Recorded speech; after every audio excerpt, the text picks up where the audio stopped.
Hey everyone, welcome. Every single day, we're hit with this constant stream of crime stories from news outlets. It's just always there. But have you ever taken a step back and really looked at the stream itself? That's what we're going to do today. We're diving into the CBS News crime page, but we're not just looking at the individual stories. We want to understand the bigger story it's telling all of us about crime in America. So let's dig in. So that's the big question, right? When you pull all these headlines together, a pattern starts to show up. It's not just a random list of bad things that happened. It's a narrative. And in this explainer, we're going to try and decode that narrative. What do these stories choose to focus on? And maybe just as important, what do they leave out? What do those choices really tell us about our society? Life without the possibility of parole.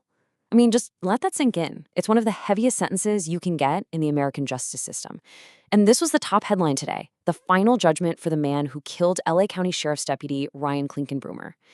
It's a story all about a definitive ending, a final, absolute consequence. And as we're about to see, these kinds of endings, well, they're a huge part of the crime story the news tells us. Okay, so to really get why that one headline is so significant, we need to zoom out. We have to look at the whole landscape.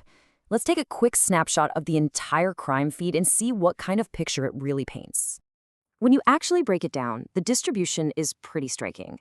The feed is overwhelmingly focused on two things: violent crime, especially homicide, and what we're calling justice system outcomes. The arrests, the charges, and the sentences, just like the one we just saw. This really suggests our attention is being pulled to the most extreme acts and their final punishments, not necessarily everything that happens in between. But, a chart can only tell us so much. Numbers and categories, they're clean and neat. The real stories are anything but.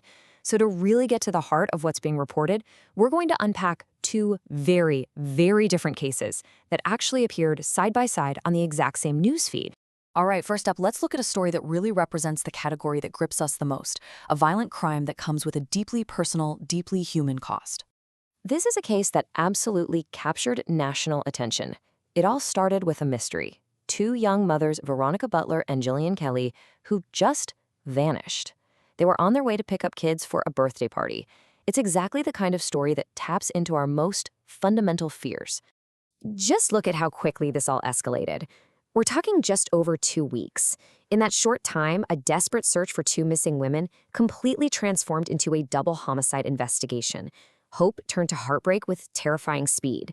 And the arrest revealed a motive that's really as old as time, a bitter custody dispute that allegedly just spiraled into an unthinkable, horrific crime.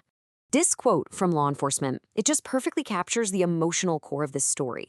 It's not just about the facts and the timelines, it's about a shared sense of tragedy. It really shows how one violent act can send these massive shockwaves through an entire community. Now let's pivot to a completely different kind of crime story. This one isn't about that immediate, raw violence or communal grief. Nope, this one's about a calculated, almost ideological conflict with the system itself. It sounds like something straight out of a sci-fi novel, doesn't it? The story revolves around an American guy named Chad Elwarsowski. He was an early Bitcoin investor who literally tried to create a new sovereign society on a floating platform off the coast of Thailand. They call this practice seasteading. The timeline here tells a totally different tale. This wasn't a crime of passion that unfolded over a few days. This was a years-long scheme. It was a slow-moving investigation, a legal battle that played out across international borders. The guy even renounced his U.S. citizenship to try and escape the whole system. And here's the crucial point. The U.S. Attorney's Office framed this not as just simple theft, but as an attack on the tax system itself. This was an intellectual crime, right?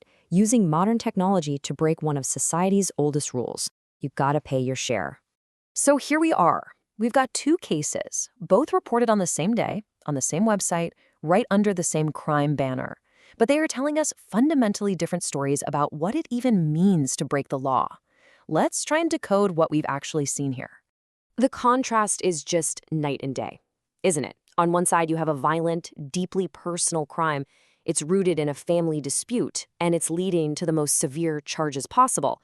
On the other side, a really complex financial crime, driven by ideology, that results in a much, much shorter prison sentence. They're both called crimes, but they really do occupy completely different worlds. And I think that is the essential distinction here.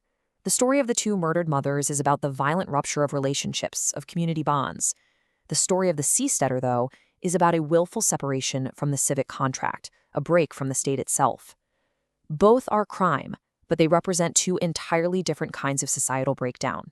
So, after this quick tour through the daily crime feed, what can we take away from all this? What does this little snapshot of reporting actually tell us about the news we consume every day? Well, I think three things really stand out. First, the crime feed mirrors our fears, right? It focuses on those immediate personal threats way more than the abstract ones. Second, by highlighting arrests and sentencing so much, it reinforces a narrative that the justice system, even if it's slow, ultimately delivers order.